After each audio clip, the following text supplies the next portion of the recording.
इस तरह से आपका जो गाना है वो बहुत ज़्यादा फेमस हो रहा है। और क्या बोलें 3 के जो गाना है आपका रोए होए जवानी ले डूबी, तो कितने एक्साइटेड हैं इस गाने के लिए लेकर, किस तरह का रिस्पांस मिल रहा है? देखिए, जब जवानी ले डूबी गाना रिलीज़ होने से पहले जब ये रिकॉर्ड हो रहा था, तब उसकी फ़र्स्ट लाइन सुन के ही मुझे लगा था कि ये बहुत बड़ा गाना है और मुझे नहीं पता था कि ये मैं गाने वाला हूँ।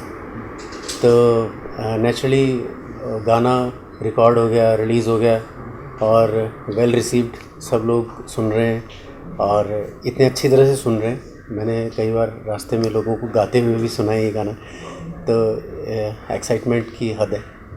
कैसे मिला आपको ये गाना, कैसे शुरुआत कैसे हुई? एक्चुअली क्या हुआ कि मैं साजिद वाजिद को काफ़ी देर से असिस्ट भी करता रहा हूँ। उनको म्यूज़िक में असिस्ट किया है मैंने काफ़ी देर। तो मुझे याद है कि इस गाने के लिए उनको एक पर्टिकुलर टाइप की वॉइस चाहिए थी और इस गाने के लिए 3-4 वॉइसेस को टेस्ट किया गया था और एक बार तो मेरे सामने ही किसी ने गाया गाना। और वो वक्त था जब मुझे याद है कि मैं, पता नहीं, कई बार ऐसा होता है कि आपके सामने कोई चीज़ होती है और आप ऐसा विश करते हो कि काश ये गाना मुझे मिल जाता है या कुछ ऐसा। तो उस वक्त मैं रिकॉर्डिस्ट से बात कर रहा था, अबानी जी से। मैंने कहा, अबानी जी ये गाना मुझे मिल जाए तो कमाल हो जाए। और वो भी कह रहे थे कि यार बड़ा हिट गाना है ये। तो मुझे नहीं पता था। अगले दिन कॉल आया वाजिद भाई के मैनेजर का। उन्होंने मुझे बुलाया कि यूवी भाई ये गाना गाना है और सिर्फ एक हम टेस्ट कर रहे हैं, अगर अच्छा होगा तो देखते हैं, नहीं तो कोई और गाएगा। साजिद वाजिद हिट कर रहे थे आप, तो उनके गाने पहले भी कहीं हिट थे, तो लगा नहीं पहले कि आपको गाने मिल जाने चाहिए थे, देरी हो गई है? नहीं, साजिद वाजिद के लिए मैं पहले भी गाता रहा हूँ। पहले क्या था कि पहले थोड़ा थोड़ा गाया है, जैसे कि दबंग में, फेविकॉल में सारे बैकअप वोकल्स मेरे हैं। और इससे पहले मैं और मिसिस खन्ना का हैपनिंग सॉन्ग जो बहुत बड़ा हिट हुआ था, वो मैंने, वाजिद भाई और सुनिधि ने गाया है। और इसके अलावा उनके लिए कमाल धमाल माला माल फिल्म का टाइटल सॉन्ग मैंने गाया है। तो मैं गाता रहा हूँ, कुछ ना कुछ थोड़ा थोड़ा गाता रहा हूँ, लेकिन ये गाना बड़ा था और इसमें सिर्फ मैं हूँ, कनिका कपूर है।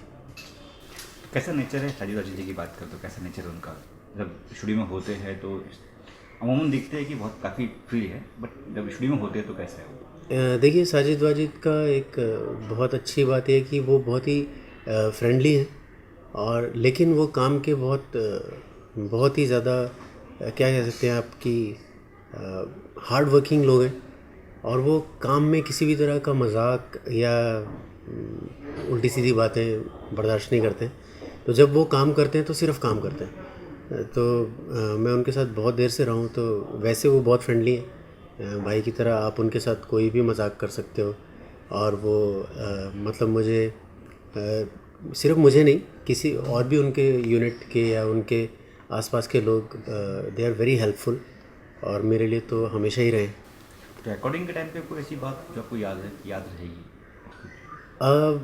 देखिए, बीइंग अ सिंगर, हमेशा जब हम नए नए बॉम्बे आते हैं सीख के, तो मेरे जैसे सभी सिंगर्स को ऐसा लगता है कि I am the best singer. और इसके बाद मैं बॉम्बे जाते ही सबसे पहले लोग मतलब मुझे उठा के ले जाएंगे कि तुम ही गाओ, तुम ही सिंगर हो, इससे अच्छा कोई सिंगर नहीं है। ये गलतफहमी सभी को होती है, शायद एक्टर्स को भी होती होगी। लेकिन जब मैंने यहाँ पे आके रिकॉर्डिंग्स देखी, अपने सामने सभी बड़े सिंगर्स को गाते हुए देखा, तो मुझे पता लगा कि बहुत कमियाँ हैं। और वो कमियाँ मेरी पूरी हुई साजिद वाजिद के साथ असिस्ट करने से, सीखने को बहुत मिला। और मुझे लगता है कि ये अच्छा ही हुआ जो कुछ हुआ, वेरी गुड। और it's not too late, it's very good. जी, यूँ भी मानते हैं कि जो पहचान जिस पहचान की आपको ज़रूरत थी वो अब इस गाने से आपको मिलेगी। गाने तो आपने पहले भी गाया, लेकिन पहचान नहीं मिल पाया। जी, मैं इससे पहले भी बहुत सारे गाने गाता रहा हूँ। इवन टीवी पे बहुत गाया है मैंने। टीवी पे स्टार प्लस पे वीरा इतना बड़ा हिट रहा है।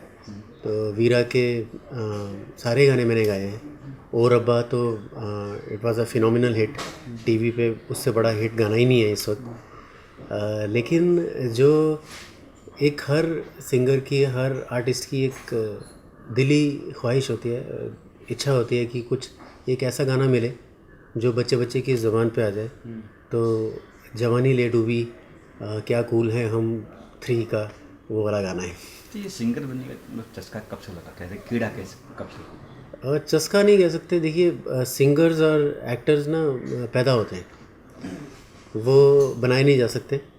तो वो मुझे ऐसा लगता है कि ईश्वर की देन होती है।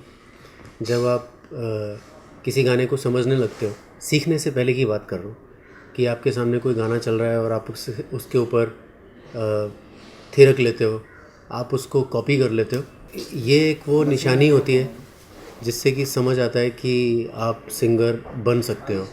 लेकिन सीखना ज़रूरी है। तो मैंने भी बहुत कुछ सीखा है, सीखने के बाद गाना शुरू किया। कभी ऐसा हुआ जब हम सोचते हैं कि हम मुंबई जाएंगे और हम गाना गाएंगे, हम सिंगर बनूंगा मैं, तो अपने फ्रेंड लोग होते हैं वो कहते हैं कि अरे यार तू जाएगा मुंबई, तू ये करेगा, ऐसे कुछ हुआ भी होगा, या मम्मी डैडी ने कुछ कहा हो आपको कि बेटा बहुत स्ट्रगल है मुंबई में वगैरह? हाँ, मुझे एक ना बड़ी मतलब हंसी वाली बात भी है।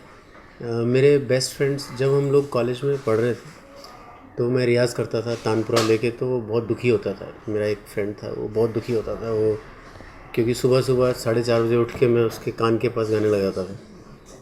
तो वो, क्योंकि वो टाइम था जब मैं अपने आप को निखारने की कोशिश कर रहा था। और जब आप रियाज़ करते हो तो रियाज़ किसी को प्लीज़ करने के लिए या किसी को अच्छा लगने के लिए नहीं किया जाता है, वो अपने आप को और अच्छा करने के लिए होता है।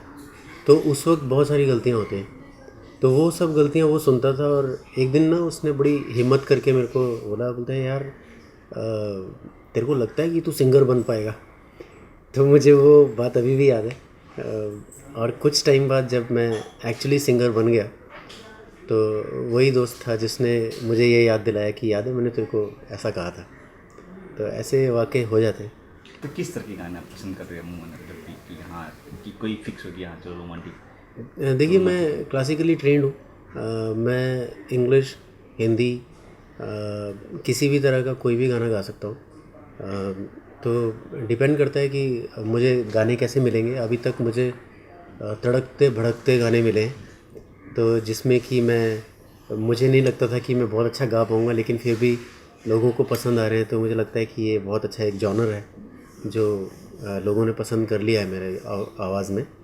लेकिन फिर भी एज अ आर्टिस्ट मुझे लगता है कि मैं एक क्लासिकली माइल्ड, थोड़ा सा बेसिकली थोड़ा सा क्लासिकल हो और थोड़ा सा रोमांटिक हो, मैं ऐसा कुछ गाना चाहता हूँ। देखो सिंगर एक्टर भी बन रहे हो और एक्टर सिंगर भी बन रहे हो, तो कुछ आपका प्लान है कि सिंगर तो एक्टिंग में हाथ आजमा लेंगे कभी? देखिए, अच्छा दिखना, उसमें कोई भी इंसान, मुझे लगता है कि उसकी कोई कंट्रीब्यूशन नहीं है। अच्छा दिखना टोटली आपके माँ बाप और भगवान ने आपको बना दिया, तो उसमें मैंने कुछ नहीं किया। लेकिन हर अच्छा दिखने वाला आदमी हीरो बन जाए ये ज़रूरी नहीं है। तो मुझे ऐसी बिल्कुल कोई गलतफहमी नहीं है। मुझे लगता है कि मैं सिंगर ही पैदा हुआ हूँ और सिंगर ही रहूँगा।